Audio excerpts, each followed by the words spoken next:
Enumeration form পূরণের সময়সীমা 7 দিন বৃদ্ধি করা হয়েছে। তার আগে এখনো পর্যন্ত 50,22,000 নাম বাদের তালিকায়। মৃত হিসেবে এখনো পর্যন্ত 23 লক্ষ নাম বাদ হিসেবে চিহ্নিত হয়েছে।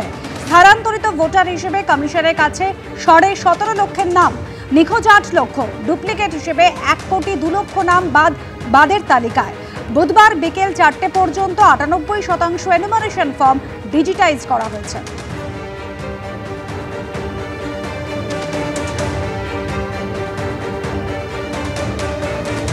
প্রথমে আপনারা দেখেছিলেন যে 2208টি যে পোলিং স্টেশন রয়েছে সেখানে কিন্তু সমস্ত ফর্ম একেবারে ফিল আপ হয়ে ফিরে এসেছিল।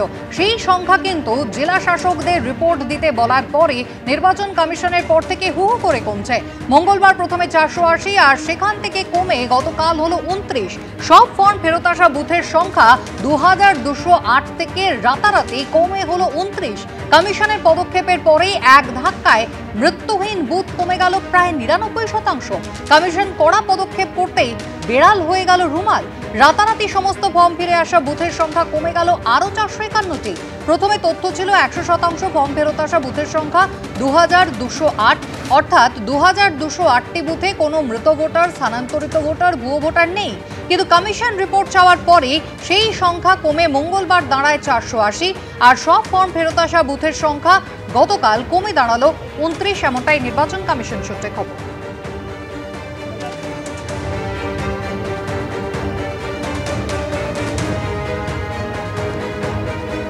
কিছু কিছু অভিযোগ হয়েছে, কিন্তু নির্দিষ্ট করে যদি কোনো অভিযোগ থাকে যে অমুক মৃত ব্যক্তিকে ঢোকানো হয়নি, এএসডিডি যে লিস্ট, সেই এএসডিডি লিস্ট তো রাজনৈতিক দলের প্রতিনিধিদের দেওয়া হবে 11 তারিখে, দেওয়া হয়ে গেছে এবং ফাইনাল যেটা হবে সেটা দেওয়া হবে এবং সেটা পাবলিশড হবে।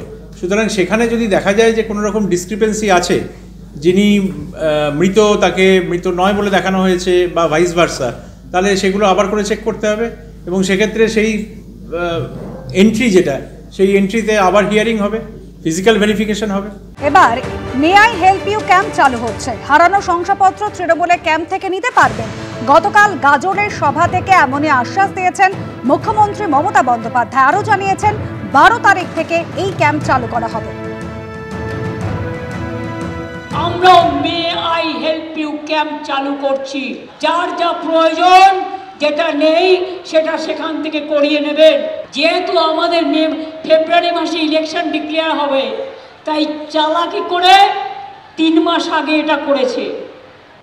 এটা অমিত শাহ করেছে, হোম মিনিস্টার, যাতে আইদার ইলেকশন বন্ধ করে দাও, এসআইআর না মানলে গভর্নমেন্ট ফেলে দাও, আর তা নাহলে এসআইআর করে দাও। আর যদি কেউ বঞ্চিত হয় ভোটার লিস্ট থেকে, আমরা may I help you camp চালু করছি। 12 তারিখ থেকে may I help you camp হবে। ব্লকে ব্লকে যার যা প্রয়োজন, যেটা নেই সেটা সেখান থেকে করিয়ে নেবেন। আপনার কাগজপত্র থাকলে, যদি বাই চান্স শংসাপত্রে অ্যাপ্লাই করেছেন পাননি, চিন্তা করবেন না, ওখান থেকে আপনি পেয়ে যাবেন। পাল্টা শুভেন্দু অধিকারী প্রশ্ন তুলছেন, বাংলাদেশি অবৈধভাবে যারা এদেশে ঢুকেছেন সেই অনুপ্রবেশকারীদের জন্য কি ডকুমেন্ট দেবেন?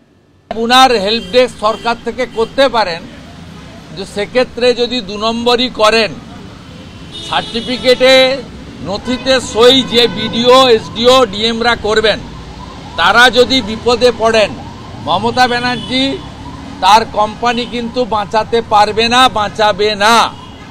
এটা বহুবার প্রমাণিত হয়েছে। আমি বিডিও, এসডিও, ডিএম এবং বার্থ সার্টিফিকেট যারা দেন, বিএমওইচ, সিএমওইচ, মেডিকেল অফিসারদেরকে সতর্ক করছি, আপনারা অবৈধ, অনৈতিক কাজ করে নিজেদের বিপদ ডেকে আনবেন। এবিপি আনন্দ, এগিয়ে থাকে, এগিয়ে রাখে।